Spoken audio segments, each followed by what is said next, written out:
In Apeldoorn wie juster het WK Paracycling.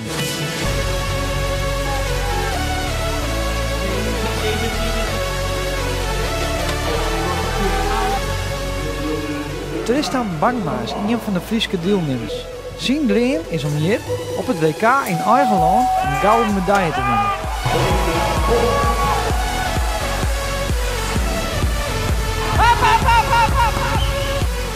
Daarvoor moet hij hem eerst kwalificeren voor de finale vanzelfs. En dat slag het net. Ik kwam hier met één doel en dat was wereldkampioen worden en dat kan nu al niet meer. Dus ja, het is heel zuur en ik ben eigenlijk heel erg teleurgesteld. Maar aan de andere kant rijden we een dik PR en we rijden 2 seconden van ons PR af. En vorig jaar was je met deze tijd, had je in de gouden finale gestaan en had je veel kans gehad. Maar ja, daar hebben we nu niks aan natuurlijk. Maar ja, het is nu heel zuur. En we gaan vanavond er alles aan doen om brons te winnen. Het is niet anders, helaas. Dan naar Aleida Noordbruis. Zij had toch een blessure min in haar hand. Ze kende daarom nog maar een 1 afstand meidwaan, de 400 meter sprint. Je moet maar blikken of ze nog altijd mooi kan met de wereldtop. Zo'n grote wedstrijd in haar eigen winnen. Nou, dan zit ik al helemaal in de race-modus, wist ik ben helemaal full gear, alles is gewoon op.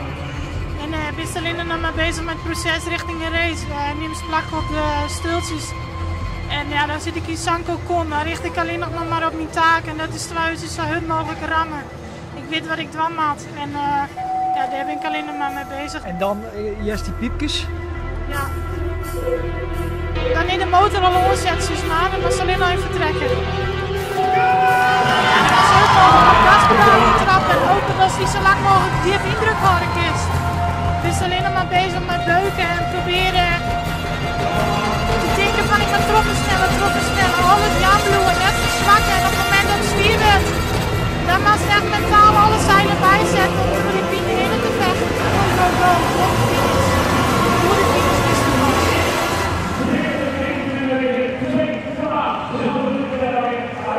En ja, op dat moment ben ik zo leeg en ben ik alleen nog maar bezig, maar ik moet op die fiets zitten bloeien en dan net haalkukkelen. En zorgen dat ik zo snel mogelijk in de box kom en even lang niet lissen kan. En dan heel even bij kom ik in. Ik ga na een race eigenlijk nooit voor trof wat ik rieten ga.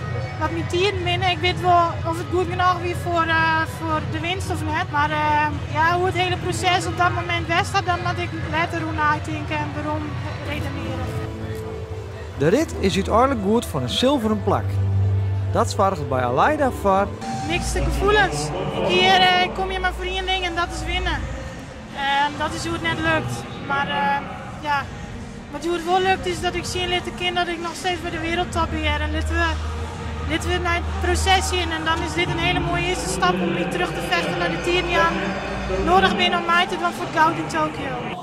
waarom naar Tristan. Hij is nog heel tijd in een race voor de broers.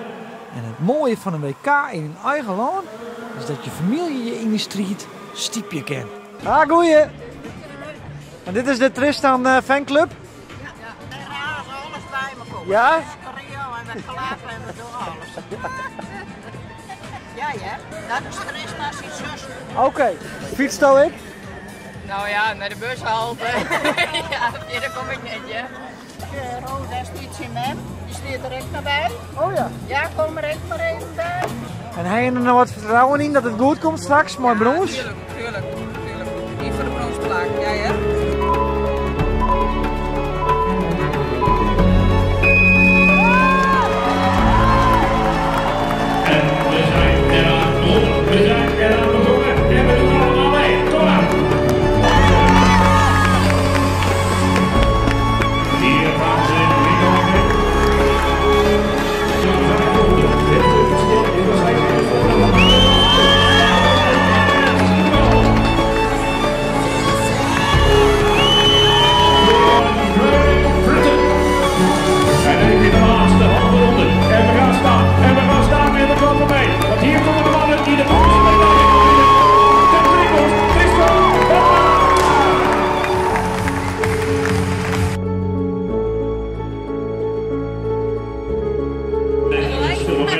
In the men's V pursuit.